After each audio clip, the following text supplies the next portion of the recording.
case in Montana in a Missoula County resident who actually returned from a Zika-infected area. So Zika virus, I'm sure everyone is somewhat familiar at this point, but it is spread primarily through the bite of an infected mosquito. The mosquitoes that actually can infect people are not found in Montana. But we are wanting to remind people that if you're traveling to a Zika-affected part of the world, you should be mindful of, the fact that Zika is in that area and do what you can to protect yourself from mosquito bites. All right. I note in the press release that it says that the woman was not pregnant. Why is that important? So Zika virus has recently been linked with some pretty serious health problems in pregnant women. It can cause certain kinds of birth defects, or they think it can. There's still ongoing studies to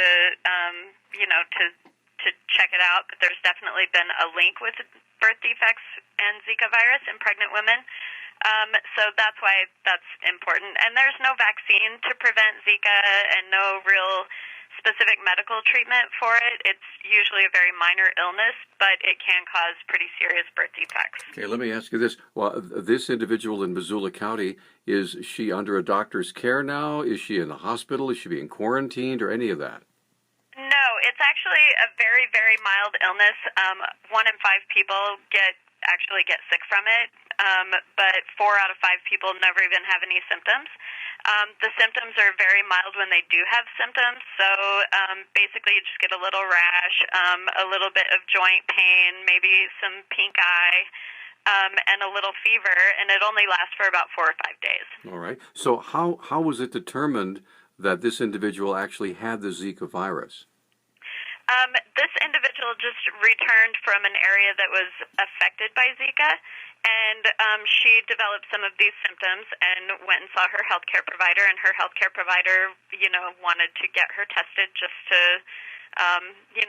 kind of make sure that it wasn't Zika, and it ended up being Zika. So anything else you want us to know about this particular news release?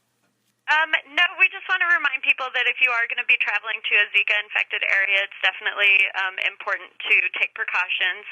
They've also found that Zika can be sexually transmitted from a male partner to a woman. So if you are of childbearing age and your partner has traveled to a Zika-affected area, it's important to have a conversation with your healthcare provider. Okay, one more question. Where are the areas where the Zika virus is prevalent right now?